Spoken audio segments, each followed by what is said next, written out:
नहीं बोल पाए, कृषि बिल पर बोले लेकिन उस पर भी केवल झूठ बोलकर चले गए। अब कांग्रेस के नेता को भी पता नहीं कि किसी क्लॉज पे लिखा है कि नहीं लिखा। एक कांग्रेस का सांसद नहीं बता पाया। ये देश के सामने हमने पोल खोली है, पूरी की पूरी कांग्रेस पार्टी की, पूरे के पूरे विपक्ष की खोल कर रखी है। यह बताना आवश्यक था देश को। और बैठो भैया बैठो।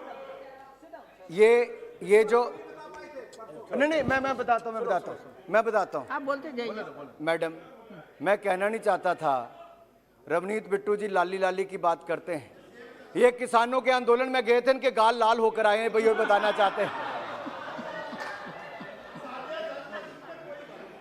नेता का लाल होगा, इनके गाल लाल हुए, ये उसी के बारे में उल्लेख यहां करवाना चाहते थे, मैंने कर दिया। मैं करना नहीं चाहता था, लेकिन क्योंकि वो भी जानते हैं इनकी सच्चाई क्या है। ये कहते हैं मंडी बंद करेंगे। अब कौन बंद करेगा? ये स्तर इस सदन का कभी नहीं था। सभापति जी, जब किसी के पास तर्क खत्म हो जाए तो तू तड़क पे आ जाए, ये शायद कहीं और चलती होगी। इस सदन में गरिमा के साथ एक से दूसरे माननीय के साथ बात की जाती थी। और जिस तरह से जो स्तर कांग्रेस का हो रहा है, वो पता चल रहा है नेता से लेकर उनके कार्यकर्ताओं की हालत क्या होगी। और जब सभापति जी मैं अब बताना चाहता हूं, हमने पिछले साल भी 1000 से ज्यादा मंडियों को ई नैम के साथ जोड़ने का काम किया। इस साल भी मंडियों के सशक्तिकरण के लिए 1000 से ज्यादा मंडियों को जोड़ने जा रहे हैं। और यही नहीं, पीएम किसान सम्मान निधि किसानों का जो सम्मान करना चाहता है, उसके मन में कृषि विभाग के साथ साथ कृषि एवं किसान कल्याण मंत्रालय नाम किसी ने रखा, तो नरेंद्र मोदी जी ने रखा है।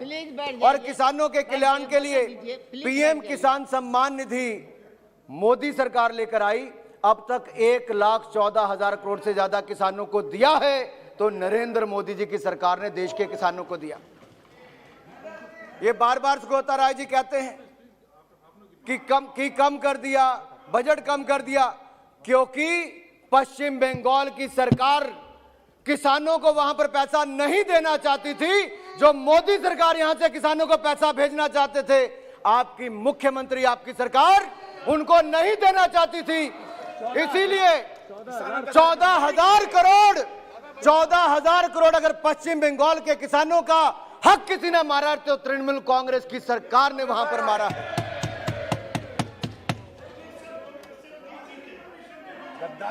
सांसद महोदय बैठ जाइए, प्लीज बैठ जाइए, बैठिए। दादा बैठो, आप बैठिए, बजट की फाउंडेशन लेकर प्लीज बैठ जाइए, आप बोलते रहिए। मैं अध्यक्ष जी, मुझे अभी फाउंडेशन के बारे में याद करवाया। माननीय राहुल जी कह रहे थे फाउंडेशन तैयार कर रहा हूं, फाउंडेशन। ये तो राजीव गांधी फाउंडेशन ही तैयार करते रहे, और राजीव गांधी फाउंडेशन में भी प्राइम मिनिस्टर रिलीफ फंड हो या देश के बड़े बड़े व्यापारियों से पैसे लेने का काम हो, वो एक ही परिवार ने अपने ही सुख के लिए, अपने ही संसाधनों के लिए वो काम करने का काम किया है। तो इन लोगों ने वो किया है। ये उसी फाउंडेशन को तैयार कर रहे थे। सदन में समय कम देते हैं, फाउंडेशन को तैयार करने में समय ज्यादा लगाते हैं। यही नहीं अध्यक्ष जी, वो जो हम दो हमारे दो की बात करते होंगे, तो शायद दीदी जीजा जी और 2 बच्चों की बात करते होंगे।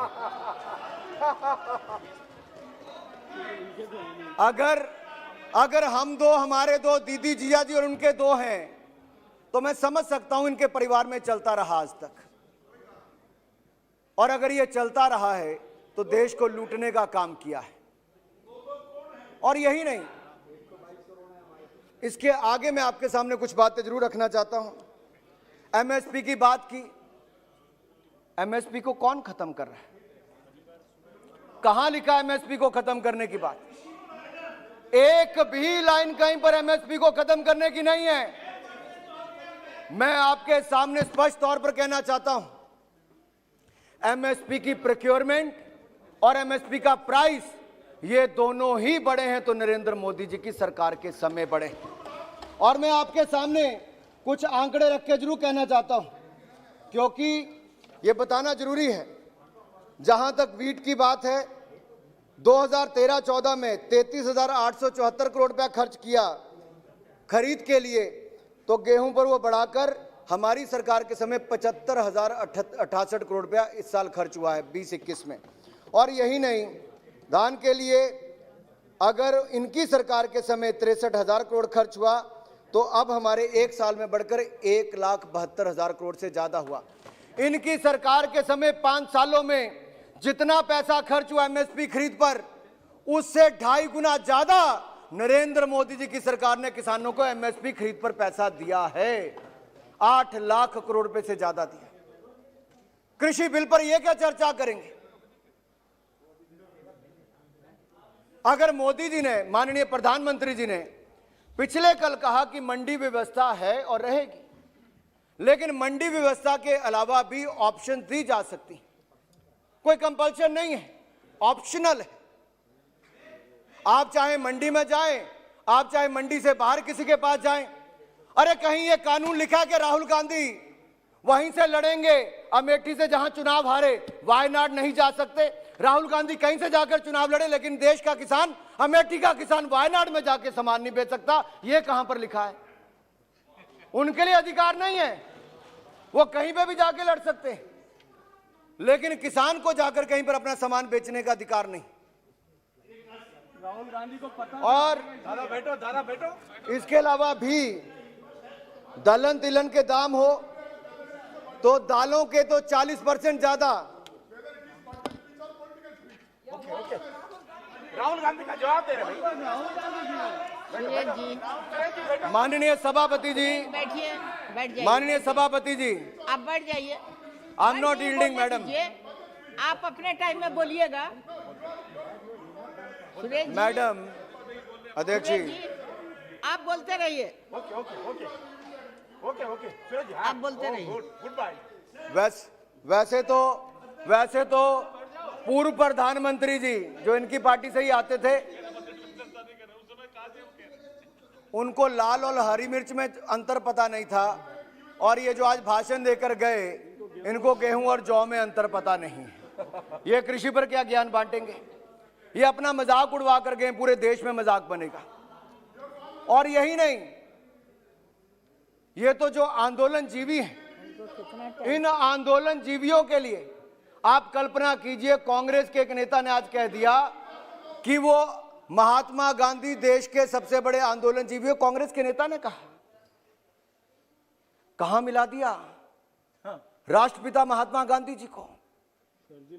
कांग्रेस और कितना नीचे गिरेगी अपनी राजनीति को लेकर, एक चिंता का विषय है। आप कभी किसान को, आप इस पर उत्तर दे दीजिए, क्या महात्मा गांधी जी इस देश के सबसे बड़ी, नहीं बताइए ना, इस पे बताइए, क्या आप मानते हैं, क्या आप गिनते हैं महात्मा गांधी जी को? ये पूरा देश उनको राष्ट्रपिता के नाम से जानता है, लेकिन आपके पार्टी के महासचिव ने उनको आंदोलन जीवी कह दिया। इससे बड़ा दुर्भाग्य क्या होगा? इन बातों का जवाब आपको देना ही होगा। और यही नहीं मैडम, एग्रीकल्चर इंफ्रास्ट्रक्चर सेस की बात कही गई, किसके भले के लिए? क्यों विरोध करते हैं आप?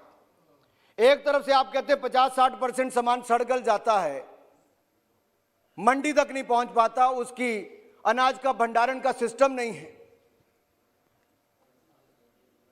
तो क्या बनना चाहिए? नहीं बनना चाहिए। और अगर बनना चाहिए तो एग्रीकल्चर इंफ्रास्ट्रक्चर सेस लगाकर हजारों करोड़ जो आएंगे वो किसानों के लिए इंफ्रास्ट्रक्चर खड़ा करने के लिए मोदी सरकार खर्च करेगी, ताकि उससे उनको भंडारण की सुविधा भी मिले और आमदन दुगने होने का काम भी हो। 1 लाख करोड़ रुपया हमने इसके पहले भी कहा कि अगले 5-6 वर्षों में एग्रीकल्चर इंफ्रास्ट्रक्चर फंड के रूप में खर्च किया जाएगा। और यही नहीं, मंडियों की सशक्तिकरण के बारे में मैं पहले कह चुका हूं, और ऋण भी सुलभ ऋण योजना किसानों के लिए मिले। 16.5 लाख करोड़ रुपया इस साल बैंकों के माध्यम से किसानों को मिलेगा, जो पिछले बजट से 10% ज्यादा है। उनको समझ में नहीं आया था। हो जाएगा, इसलिए वो थोड़ा अधीर रंजन जी को आगे। सर, जो किसानों में ठंड में बैठने की बात कर रहे थे, वो उस समय तो तमिलनाडु में बिरयानी खा रहे थे, तो छोड़िए, उसके बारे में बात क्या करनी है।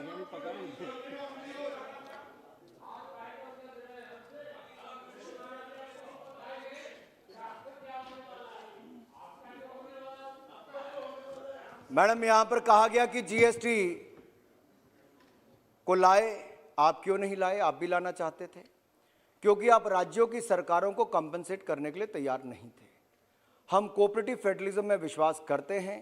राज्यों को 14% इंक्रीज प्रति वर्ष अगर देने का काम कोई कर रहा है जीएसटी कंपनसेशन में, तो भारत सरकार जीएसटी काउंसिल वहां से कर रही है। इसीलिए पूरे देश के राज्य की सरकारें उस पर आई हैं। और इस आपदा के समय में भी जब भारत सरकार के पास पैसा नहीं था, मैंने देखा माननीय वित्त मंत्री निर्मला सीतारमण जी 8-9 घंटे लगातार बैठकर ना लंच करने उठी, ना चाय पीने उठी, राज्य की सरकार की एक एक बात सुन के 9 घंटे बैठकर उनकी समस्याओं का समाधान करके राज्यों को 6 किस्तों में 84,000 करोड़ से ज्यादा दिया। तो माननीय वित्त मंत्री निर्मला सीतारमण जी ने देने का काम किया। हम विश्वास रखते हैं कोऑपरेटिव फेडरलिज्म में। संघीय ढांचे में राज्यों को लेकर ही हम सशक्त भारत का निर्माण करना चाहते हैं। लेकिन आप बांटने का काम मत कीजिए। जब हम तमिलनाडु के लिए, केरल के लिए, असम के लिए पैसा देते हैं, तो आप विरोध करते हो कि असम के और पश्चिम बंगाल के चाय बागान वालों को क्यों पैसा दिया। मुझे दुख होता है सुगौता राय जी, जब राहुल गांधी जी की पार्टी और आपकी पार्टी के कुछ लोग इसका विरोध करते हैं, तो क्या कसूर है उन चाय बागान के मजदूरों का जिनको मोदी सरकार मदद करना चाहती है? आपको तो आगे बढ़कर उसका स्वागत करना चाहिए था। तो आप ऑन रिकॉर्ड कहते हैं अच्छा है, चलिए कुछ तो माने। और जिस राज्य से राहुल जी चुनकर आते हैं केरल में, उस राज्य को भी दिया, तब भी विरोध करते हैं। लेकिन एक सवाल मैं कांग्रेस पार्टी से जरूर पूछना चाहता हूं और राहुल गांधी जी से पूछना चाहता हूं, अगर ये कोई 2 कंपनियों का नाम लेते हैं, तो जिस राज्य से वो सांसद बनकर आते हैं, जिन राज्यों से आप सांसद हैं, क्या उस राज्य के कुछ संसाधन उन कंपनियों को बुलाकर दिए गए कि नहीं दिए गए? इस बात का जवाब आपको देना ही होगा। पोर्ट किसको दिया है बताइए? किसको दिया पोर्ट आपने? अब बोलती बंद क्यों हो गई आपकी? Shem Shem Shem. उनको हाथ जोड़कर निवेदन करके उनको पोर्ट दिया है, तो कांग्रेस की सरकार ने केरल में दिया है। माननीय शेम शेम शेम। हमारे दोस्त को दिया। शेम, बैठो शेम, बैठो। You can withdraw it. बैठो बैठो। Private party that if आप बैठिए, मैं अनुमति नहीं दी हूँ, प्लीज बैठिए। माननीय सभापति जी, कितनी हास्यास्पद स्थिति है। ऐसी पार्टी जो 55-60 साल सरकार चलाती रही, उसके सांसद उठकर कहते हैं जो हमने पोर्ट दिया वो आप वापस ले लो। भाई बुलाएं आप, हम दो, हमारे 2 को 2, आप वापस ले हम। क्यों भाई, क्यों? क्या कारण है? हमारी क्या जिम्मेदारी है? ये तो आपके ही 2 हैं, आपने ही पाले हैं। और आपके ही समय ये जो साइलोस बने, एक बार राहुल गांधी जी पिछली अपने पूरा रिकॉर्ड उठाकर देखना, ये साइलोस उन कंपनियों को किसने दिए? ये आपकी सरकार ने ही दिए हैं। इतना कोरा झूठ बोल देना, वो भी लोकसभा में। हम तो कब आए सत्ता में? 5 साल हुए। लेकिन सभापति जी, 5 साल पहले जब हम सत्ता में आए तो देश की हालत क्या थी? India was among the fragile 5 economies of the world. दुनिया की 5 लड़खड़ाती चरमराती अर्थव्यवस्थाओं में से भारत था यूपीए के समय। लेकिन नरेंद्र मोदी जी ने ईमानदार सरकार दी, सुशासन दिया, उसके कारण दुनिया की पहली 6 अर्थव्यवस्थाओं में हिंदुस्तान को लाकर खड़ा किया तो नरेंद्र मोदी जी ने लाकर खड़ा किया। पिछले 6 वर्षों में एक भी रुपए का कोई घोटाले का आरोप हमारी सरकार के खिलाफ नहीं लगा पाया। यह ईमानदार सरकार दी है तो नरेंद्र मोदी जी की सरकार ने दी। अभी टेबल लगा, साउंड हम में दम है, ईमानदार हैं, सीना चौड़ा करके सदन और सड़क में आपको कोरा जवाब देते हैं, क्योंकि आपके दीदी जिया जी उन बातों को सहन नहीं कर पाते। आपके नेता बेल पर हैं, जेल से बाहर हैं, क्योंकि भ्रष्टाचार किया है। और आज वो बड़ी बात करते हैं गरीबों की, किसानों की जमीन लगे जहां पर उद्योग लगने थे, आपके अपने उस परिवार के ट्रस्ट के नाम पर दे दी गई। क्या क्या बोलूं, मैं एक परिवार के खिलाफ बोलना नहीं चाहता था, लेकिन जिस तरह से आज इस सदन का अपमान किया गया है, झूठ का पुलिंदा यहां पर जिस तरह से भाषण के रूप में कहा गया, ऐसे ही लोग हैं जो देश को बांटते हैं अपनी राजनीति के लिए। आज वो किसानों का दुरुपयोग कर रहे हैं अपनी राजनीति के लिए। इसका जितना निंदा की जाए उतनी कम है। मेघवाल जी कह रहे हमारे बीकानेर में जमीन ले ली। अब मुझे नहीं पता किसने ली, जीजा जी ने ली या बहन जी ने ली। आप तो पुराने कलेक्टर रहे हैं, आप बताइए किसने ली किसने नहीं ली। मैं इसमें नहीं जाऊंगा।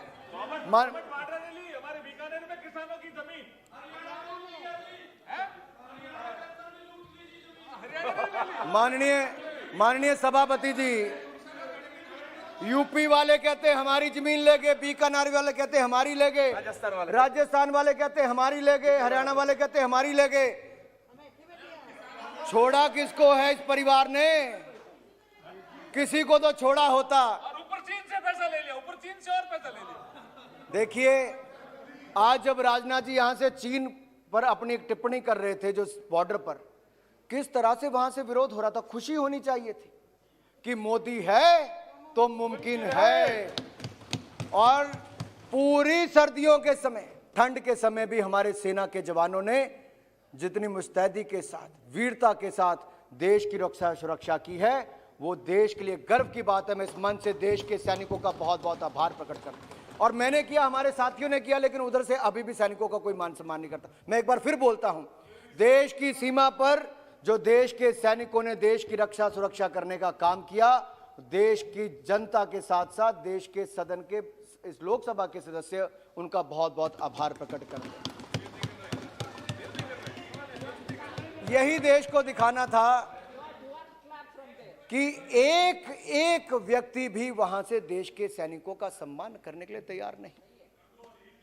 ये कोई राजनीतिक नहीं है, लेकिन कुछ लोग जो नसबंदी के लिए जाने जाते थे, आजकल नोटबंदी की बात करने लगे। वो हमारे दो उस जमाने में कहते थे, ये उस जमाने का नारा है। और उस कहानियों पे मैं जाऊंगा तो न जाने जो बुजुर्ग भी आज सुन रहे होंगे वो भी खड़े हो जाएंगे। मैं उस पर नहीं जाना चाहता, सदन का समय जरूरी है, लेकिन मैं 2-3 आपदा का समय था, देश लॉकडाउन में डालना पड़ा। कारण क्या था? भारत में एक भी पीपी किट नहीं बनती थी, वेंटिलेटर्स पर्याप्त नहीं थे, मास्क भी नाम मात्र थे। यह भी पता नहीं था क्या इस बीमारी से होगा, कोविड वैक्सीन का कब आना होगा, होगा नहीं होगा। लेकिन देश को ऐसा नेतृत्व मिला जिसने सही रास्ता दिखाया। देश की राज्यों की सरकारों ने पूरा सहयोग किया। देश के लोगों ने मोदी जी की तीनों बातों को माना, 2 गज की दूरी भी, हाथों के साफ रखने का भी, मास्क पहनने का भी। आज दुनिया के देशों में सबसे कम मृत्यु दर जिन देशों में है, उनमें से एक हमारा भारत है। ये बड़ी उपलब्धि है। लेकिन मुझे दुख इस बात का होता है जब विपक्ष के लोग कहते हैं कि पहला टीका मोदी जी ने क्यों नहीं लगाया। आपकी सरकार होती तो पहला टीका तो आप अपने परिवार होता, प्रधानमंत्री को भी नहीं लगाते, पहले परिवार को ही लगवाते। लेकिन मोदी जी ने देश ही नहीं पूरी दुनिया को परिवार माना है। इसीलिए 100 से ज्यादा देशों को दवाइयां देने का काम हिंदुस्तान ने कोविड वैक्सीन देने का काम किया है। यही नहीं, जो पीपी किट एक भी भारत नहीं बना पाता था, भारत ने वो क्षमता खड़ी की। आज दुनिया भर के देशों को पीपी किट देने का काम भी भारत करता है, दवाई देने का काम भी करता है। आत्मनिर्भर भारत कैसे बने इसकी नींव हमने आपदा के समय अवसर ढूंढने का काम किया तो नरेंद्र मोदी जी की सरकार ने किया। कुछ लोगों ने कहा कि गरीब को कुछ मिला नहीं, इससे बड़ा झूठ क्या हो सकता है। हिंदुस्तान के इतिहास में कभी आपदा आई होगी तो कभी ऐसा पहले नहीं हुआ, है दुनिया के इतिहास में नहीं हुआ कि 80 करोड़ गरीबों को 8 महीने तक 5 किलो गेहूं चावल देने का काम किया तो नरेंद्र मोदी जी की सरकार ने किया, मुफ्त में किया। करोड़ों हमारे प्रवासी मजदूरों के लिए 3 महीने तक राशन दिया, मोदी सरकार ने दिया। 20 करोड़ से ज्यादा हमारी बहनों के खाते में 3 महीने तक 31,000 करोड़ रुपया सीधा खाते में डीबीटी ट्रांसफर किया तो मोदी सरकार ने किया। 3 करोड़ दिव्यांग वृद्ध विधवा के खाते में 3,000 करोड़ दिया, मोदी सरकार ने दिया। ईपीएफओ दिया, जिनकी नौकरी ना जाए। आप कहते हैं नौकरी बचाने के लिए क्या किया? 12% employer share, 12% employ share. Narendra Modi ji की सरकार ने 24%, 6,500 करोड़ के लगभग का प्रावधान लोगों के खाते में डालने के लिए किया है। अगले 2 साल तक उनको नौकरी मिले वापस, उसके लिए ईपीएफओ में पैसा जमा कराने का प्रावधान भी, जैसा माननीय वित्त मंत्री जी ने कहा, वैसा भी हमारी सरकार ने वैसा अवसर दिया है। यही नहीं, आपने बड़े आसानी से कह दिया कि यह देश मैन्युफैक्चरिंग हब नहीं बन सकता। सुधीर जी,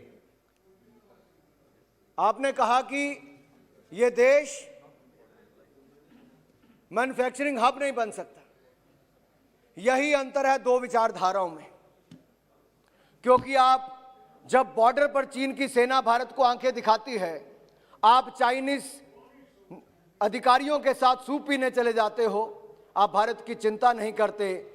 लेकिन हम आपदा के समय भी भारत को आत्मनिर्भर भारत बनाने का अवसर नहीं खोना चाहते, आपदा में भी अवसर ढूंढते हैं। India should have the world's largest skilled workforce, India should be the economic power house, India should be the manufacturing power house. यह हमारी सोच है। लेकिन क्या इस सोच में हमारा कोई मतभेद हो सकता है देश को आगे बढ़ाने के लिए? विपक्षी दल के प्रमुख नेता कह के चले जाएं हिंदुस्तान की क्षमता नहीं, तो किसकी क्षमता है? अरे दुनिया हमारी ओर देखती है। आईएमएफ ने कहा कि अगले साल, अगले वित्तीय वर्ष में अगर दुनिया की कोई अर्थव्यवस्था 11.5% से बढ़ेगी तो हमारा हिंदुस्तान भारत बढ़ेगा। मेरे भाई, आरबीआई ने कहा 10.5% से ज्यादा बढ़ेगा, लेकिन इनको विश्वास नहीं होता, दुख होता है, दुख होता है। गर्व की विभूति तो दूर की बात, दुख होता है। अगर ले के लिए सेंट्रल यूनिवर्सिटी बनी तो फारूक अब्दुल्ला जी कभी नहीं कहेंगे कि क्यों बनी, ये हमेशा स्वागत करेंगे, क्योंकि वो उसका हिस्सा था, स्वागत करेंगे। लेकिन राहुल जी जब कहते हैं कि फलाने राज्य को क्यों दे दिया, उसको क्यों दे दिया, एमएसएमई की कमर तोड़ दी, मैं कहना चाहता हूं सदन में बड़ी गंभीरता के साथ, बगैर किसी कोलेटरल के, बगैर किसी गारंटी के emergency credit line guarantee scheme 3 lakh crore रुपया देश के मध्यम सूक्ष्म लघु कुटीर उद्योग को देने का काम किया तो नरेंद्र मोदी जी की सरकार ने। बैंकों ने टेलीफोन करके दिया, माननीय वित्त मंत्री जी ने, निर्मला सीतारमण जी ने 3 बैठकें बैंकों के सभी चेयरमैन को बुला कर ली और यह कहा कि पब्लिक सेक्टर बैंक्स कम से कम ब्याज पर देंगे। हमने 9.2% उसकी ब्याज दर रखी थी, प्राइवेट सेक्टर ने शायद 9% पे दिया होगा, लेकिन पब्लिक सेक्टर बैंक ने 7.5%, 8% पर बुलाकर 20% एडिशनल वर्किंग कैपिटल, 20% अतिरिक्त कार्यशील पूंजी दी। तो मोदी सरकार के समय निर्मला जी ने बैंकों के माध्यम से देश के मध्यम सूक्ष्म लघु कुटीर उद्योग को देने का काम किया ताकि उनको पैसा मिले। टीडीएस टीसीएस में 25% की कटौती की, आपके हाथ में कैश ज्यादा हो। Income tax refund 2 lakh crore रुपए का हमने किया ताकि आपके हाथ में पैसा ज्यादा हो। हमने सबऑर्डिनेट डेट स्कीम में 30,000 करोड़ का प्रावधान किया ताकि आपके कमर्शियल पेपर्स खरीदे जा सकते हैं। पार्शियल क्रेडिट गारंटी स्कीम को लागू किया 2.0 को। यही नहीं, कई और योजनाएं लेकर आए, एक के बाद दूसरी योजना लेकर आए। मैं साक्षी हूं, क्योंकि आत्मनिर्भर पैकेज जब 29 लाख करोड़ का आया तो उससे पहले जो 2 महीने लगातार मीटिंग होती थी, सुबह 9:30 बजे से लेकर रात के 10-11 बजे तक हम माननीय प्रधानमंत्री जी के साथ मीटिंग में रहते थे। हम तो फिर 1 घंटे की छुट्टी, बीच में लंच का समय होता होगा, उस समय माननीय प्रधानमंत्री जी देश के अलग अलग लोगों से बात करते थे। इतना समर्पित नेता अगर देश को मिला है तो मैं हिंदुस्तान की जनता का आभार प्रकट करना चाहता हूं। मैं भावुक इसलिए थोड़ा सा हूं कि जो नेता इतना समर्पित है उसकी सही सोच को भी आप गाली देकर देश के किसानों को भ्रमित करने का प्रयास करते हैं। आप नहीं कर पाए ये अलग बात थी, लेकिन आपने सोचा था 2013-14 में राहुल जी होते तो मैं पूछता, उनकी आदत नहीं है सदन में बैठने की। जब निर्मला जी बजट दे रही थी तब भी वो 15 मिनट बैठे, तब बात करते रहे, फिर उठ के चले गए। इसलिए बजट पढ़ा ना सुना था ना पढ़कर आए हैं, इसलिए बोल नहीं पाए बजट पे। और मुझे उम्मीद थी कि नेता कांग्रेस के यहां पे बैठे रहते चौधरी साहब, लेकिन वो भी छोड़ के हमें जा रहे हैं। कल भी चले गए।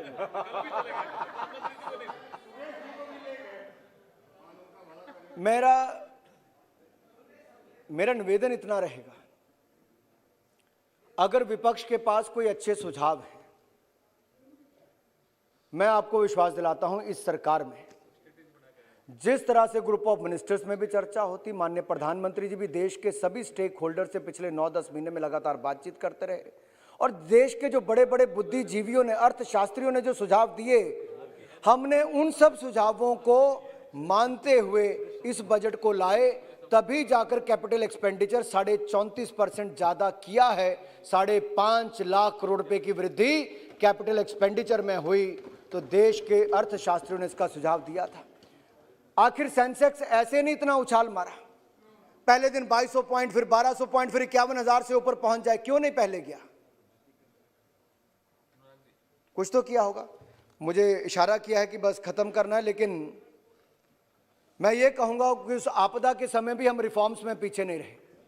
जो 90 के दशक में रिफॉर्म्स हुए उससे ज्यादा हमने अब किए, चाहे बिजली के क्षेत्र में हो, कोयला के क्षेत्र में हो, खनन के क्षेत्र में हो, डिफेंस प्रोडक्शन के क्षेत्र में हो, स्पेस के क्षेत्र में हो या कृषि के क्षेत्र में हो। इनमें आज तक कभी इतनी बड़ी रिफॉर्म्स नहीं आई जो आपदा के समय भी आई, तो नरेंद्र मोदी की सरकार लेकर आई। माननीय रक्षा मंत्री जी यहां पर हैं। जिस दिन कहा था कि हम इंपोर्ट कम करेंगे डिफेंस इक्विपमेंट को, तो उसके कुछ ही दिनों के अंदर इन्होंने 110 से ज्यादा आइटम्स की लिस्ट जारी करके कहा कि अब ये तो केवल मेक इन इंडिया ही होगा और हथियारों का निर्यात भी कम होगा। आप पीएसयूज की बात तो करते हैं, लेकिन एचएएल को कितनी ऑर्डर बुक थी आपके समय? हमारा देखिए, हेलीकॉप्टर हो या फाइटर जेट्स हो या बाकी हो, हमारी सरकार ने देने का काम किया है। बेचना तो आप भी चाहते थे, डिसइन्वेस्टमेंट आप भी करना चाहते थे।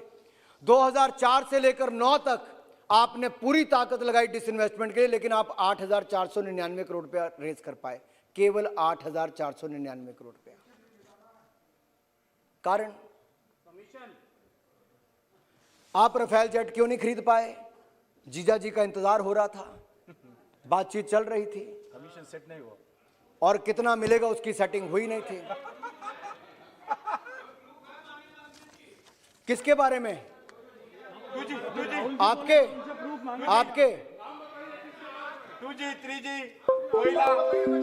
देखिए, अब तो देश जान गया कि जब 2+2 की बात करें तो जीजाजी वाले पहले खड़े हो जाते हैं।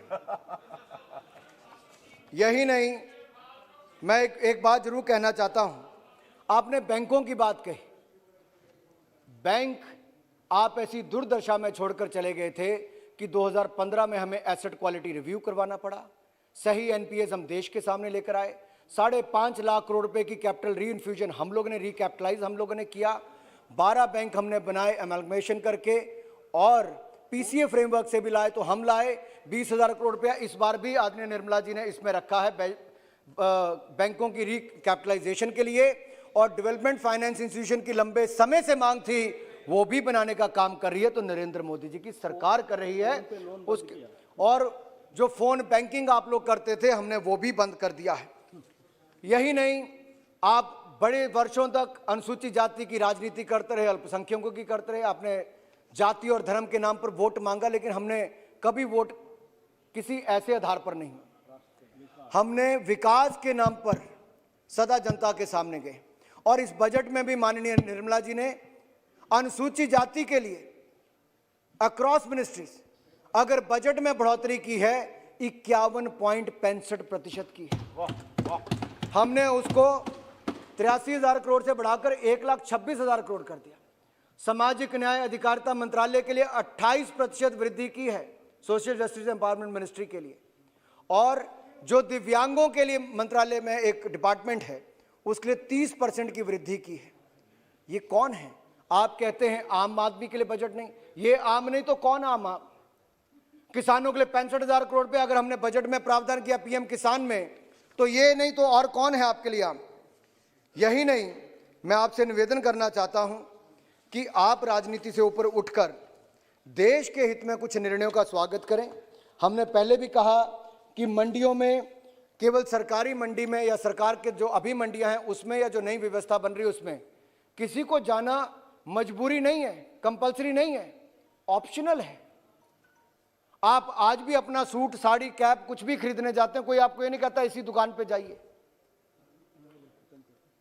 इसलिए मेरा आपसे निवेदन है कि किसानों को भी मजबूर मत करिए। किसानों को 70 वर्षों में पहली बार स्वतंत्रता आजादी मिली है तो नरेंद्र मोदी जी की सरकार में अपने फसल को बेचने की मिली, फ्रीडम दिया है। इसलिए मैं अंत में इतना ही कहता हुआ, क्योंकि विस्तार में माननीय वित्त मंत्री जी कहेंगी, मुझे केवल कुछ पक्ष यहाँ पर आपके सामने रखने थे। हमने पुरानी व्यवस्थाओं को सुधारने का काम किया है, देश को मजबूती दिलाने का काम किया है, पटरी पर लाने का काम किया है और चरमराती हुई अर्थव्यवस्थाओं से बाहर निकालकर एक मजबूत अर्थव्यवस्था बनाने के लिए हर संभव प्रयास हम लोग करने जा रहे हैं। कृषि बिल पर मैं आपको इतना ही कहूँगा कि आप अन्नदाता के आर्थिक सशक्तिकरण के मैं रोड़ा ना बने, और इतना ही कहूँगा कि आज साजे दिल में तराने बहुत हैं, अभी बनाने आपको बहाने बहुत हैं। काले ये कृषि कानून नहीं, काले आपके इरादे और काले आपके फसाने बहुत हैं। और इसलिए जब इनकी ये काली सोच, काला नज़रिया, देखने का तरीका बदलेगा, हमने तो काला बाजारी ख़त्म की है, क्योंकि इनके समय महंगाई 11% होती थी, हमारी सरकार के समय 4% से कम रखने का काम किया तो मोदी सरकार ने किया है।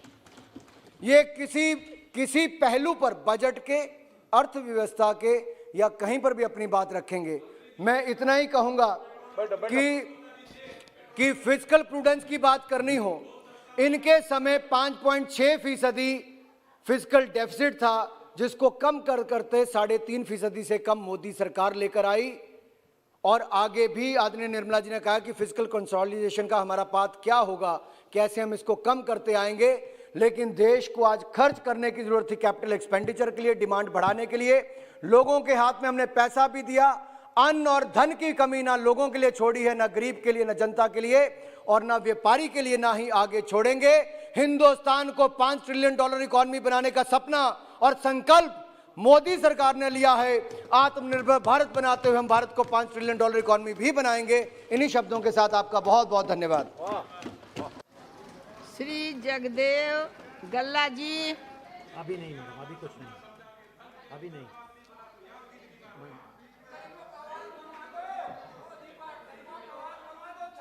फाइनेंस मिनिस्टर से बैठ जाइए, एक छोटा सा, बोलने दीजिए। नहीं मैं एक सवाल